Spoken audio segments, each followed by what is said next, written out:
نحمده ونصلي على رسوله الكريم اما بعد فاعوذ بالله من الشيطان الرجيم بسم الله الرحمن الرحيم ومن الناس من يقول آمنا بالله وباليوم الآخر وما هم بمؤمنين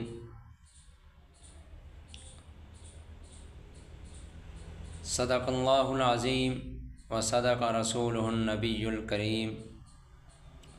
معزز سامعین،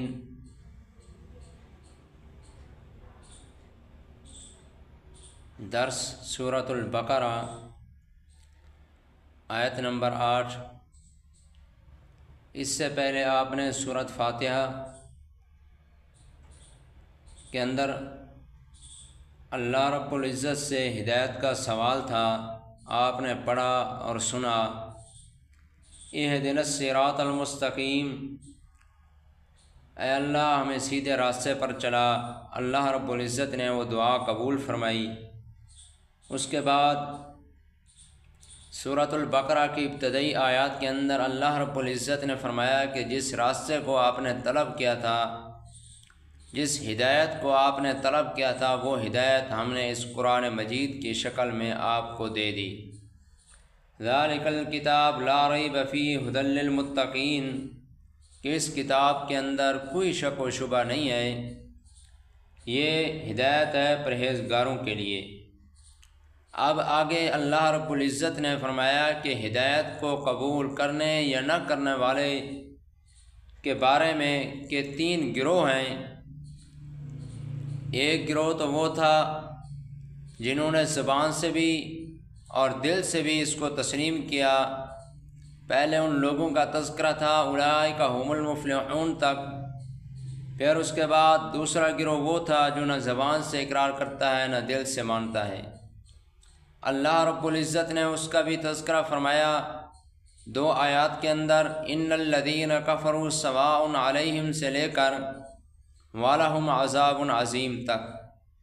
اب تیسرے گروہ کا تذکرہ ہے جو زبان سے تو اقرار کرتا ہے کہ میں مومن ہوں، میں ایمان لایا ہوں، اللہ اور اس کے رسول کے حکم کے مطابق چلوں گا، لیکن اس کے دل کے اندر ایمان نہیں ہوتا۔ شریعت کی اصطلاح میں اس کو منافق کہا جاتا ہے۔ اگلے پورے رکوع کے اندر اللہ رب العزت نے ان منافقین کا تذکرہ فرمایا۔ منافقین کے 2 طبقے ہیں۔ فقہاء کرام، محدثین اور مفسرین کرام نے لکھے ہیں کہ نفاق کی 2 قسمیں ہیں، ایک اعتقادی نفاق ہوتا ہے اور دوسرا عملی نفاق۔ اعتقادی نفاق کیا ہے؟ اعتقادی منافق وہ ہوتا ہے جو دل سے بالکل تسلیم نہیں کرتا، یعنی اس کے دل کے اندر ایمان بالکل نہیں ہوتا، لوگوں کو دھوکہ دینے کے لیے کہتا ہے کہ میں مومن ہوں۔ یہ منافق کافر اور مشرک سے بھی بدتر اور خطرناک ہے، جو یہ کہتا ہے کہ میں زبان سے تو کہتا ہے میں مومن ہوں، لیکن اس کے دل کے اندر ایمان بالکل نہیں ہوتا۔ جب یہ کافر اور مشرک سے بھی زیادہ خطرناک ہے تو اللہ رب العزت نے ان کی سزا بھی خطرناک بیان فرمائی ہے۔ اللہ رب العزت نے قرآن مجید کے اندر فرمایا ان المنافقین فی الدرک الاسفل من النار، یہ منافق دوزخ کے سب سے نچلے طبقے میں ہوں گے۔ جو سب سے زیادہ سزا والا طبقہ ہے وہ منافقین کا ٹھکانہ ہے۔ دوسرا منافق عملی منافق ہے۔ عملی منافق کسے کہتے ہیں؟ علماء نے لکھا ہے کہ عملی منافق اسے کہتے ہیں کہ جس کے دل کے اندر ایمان ہو مگر اس کے اعمال منافقین والے ہوں تو یہ عملی منافق کہلاتا ہے۔ آپ حضرات یہاں بات کو سمجھیں۔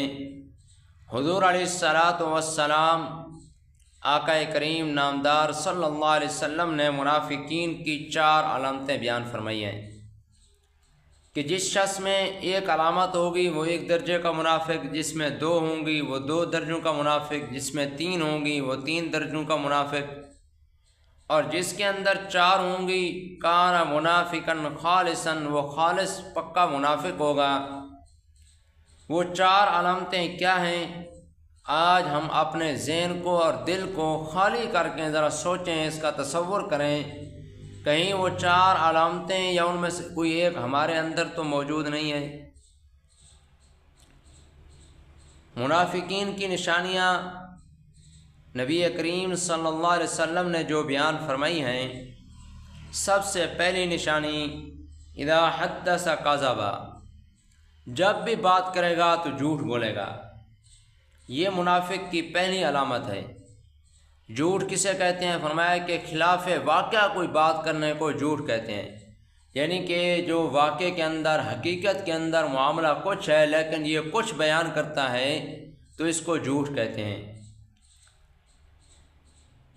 ابو داؤد شریف میں روایت ہے، حضور علیہ الصلاۃ والسلام کا فرمان ہے کہ حضور علیہ الصلاۃ والسلام ایک جگہ تشریف لے گئے کہ حضرت اسماء بنت یزید رضی اللہ تعالی عنہا بڑے بلند درجے کی صحابیہ ہیں، ان کا بچہ بچوں میں کھیل رہا تھا، وہ اس کو بلا رہی تھیں، وہ نہیں آ رہا تھا۔ انہوں نے پھر بچے کو کہا کہ آؤ میں تمہیں کوئی چیز دوں گی۔ حضور علیہ الصلاۃ والسلام وہاں کھڑے ہو گئے، انتظار کیا، دیکھا کہ جب اس نے کہا کہ آؤ میں تمہیں کوئی چیز دوں گی، بچہ لالچ میں آیا، وہ چلا گیا۔ تو حضور علیہ الصلاۃ والسلام نے ان کو فرمایا اب اس بچے کو کوئی چیز دو، اگر نہیں دو گی تو یہ جھوٹ ہوگا اور یہ منافقین کی علامت ہے۔ اور ہماری حالت تو یہ ہے کہ جھوٹ بول بول کر ہمیں جھوٹ سے نفرت ہی ختم ہو گئی ہے۔ ہر وقت جھوٹ ہی جھوٹ، جھوٹ ہی جھوٹ، ہماری زبانوں پر اتنا جھوٹ ہی جھوٹ ہے کہ فرشتے مقرر کیے ہیں اللہ رب العزت نے، زبان پر، ہونٹ پر جو آدمی درود شریف پڑھتا ہے وہ حضور علیہ الصلاۃ والسلام تک پہنچاتے ہیں۔ اسی طرح جب کوئی آدمی ذکر اذکار کرتا ہے تو وہ اس کو لکھتے ہیں۔ جب آدمی جھوٹ بولتا ہے تو فرشتے 1 میل تک دور چلے جاتے ہیں، اتنی جھوٹ کی بدبو ہوتی ہے۔ یہ تو تھی منافقین کی پہلی علامت کہ جب وہ بات کرے گا تو جھوٹ بولے گا۔ دوسری علامت اذا وعد خلف، جب وعدہ کرے گا تو خلاف ورزی کرے گا۔ واذا عاہد غدر، جب کوئی معاہدہ کرے گا تو اس کے اندر غداری کرے گا۔ وعدہ اور معاہدہ میں فرق ہے۔ اگر انفرادی طور پر کیا جائے، کوئی ایک شخص کسی سے کوئی وعدہ وغیرہ کرتا ہے تو اس کو وعدہ کہتے ہیں۔ اگر کوئی جماعتی شکل ہے، کوئی حکومتی شکل ہے، کوئی وفد کی شکل ہے تو یا قومی طور شکل میں کوئی کسی سے بات طے کی جائے تو اس کو معاہدہ کہتے ہیں۔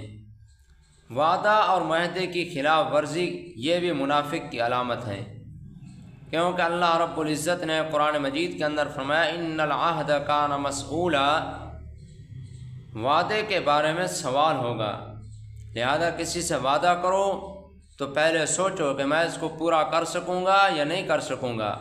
اگر پورا کر سکتے ہو تو وعدہ کرو، ورنہ وعدہ نہ کرو اس سے۔ منافقین کی تیسری علامت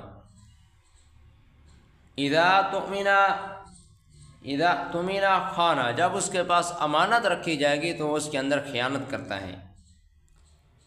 پھر امانت کی کئی قسمیں ہیں، علم کی امانت ہے، مشورے کی علامت ہے، مال کی امانت ہے، یعنی کہ اگر کسی کے پاس علم ہے تو وہ لوگوں کو صحیح بات نہیں بتاتا، غلط مسئلے بتاتا ہے تو یہ علم کے اندر خیانت ہے۔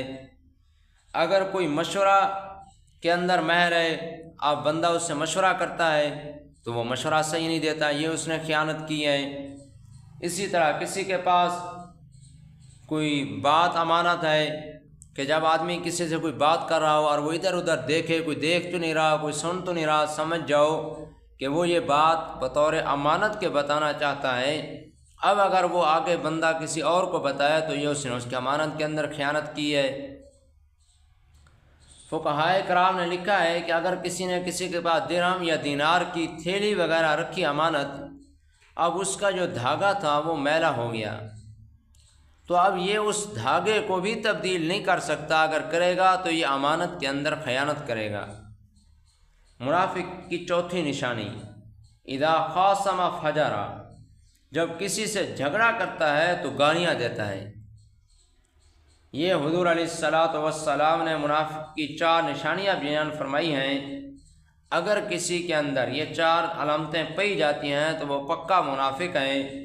اللہ رب العزت نے قرآن کریم میں بھی منافق کی کچھ اور علامتیں بیان فرمائی ہیں۔ انشاءاللہ زندگی رہی تو پھر اگلے درس کے اندر انشاءاللہ بقیہ نشانیں بھی بیان کی جائیں گی جو اللہ رب العزت نے قرآن مجید کے اندر بیان فرمائی ہیں۔ دعا ہے اللہ رب العزت سے جو کچھ پڑھا اور سنا اس پر عمل کرنے کی توفیق عطا فرمائے اور ان نفاق والی علامتوں سے ہماری حفاظت فرمائے، اپنے حفظ و امان میں رکھے، اپنے احکام اور رسول اللہ صلی اللہ علیہ وسلم کے طریقے کے مطابق زندگی گزارنے کی توفیق عطا فرمائے۔ وآخر دعوانا ان الحمد للہ رب العالمین۔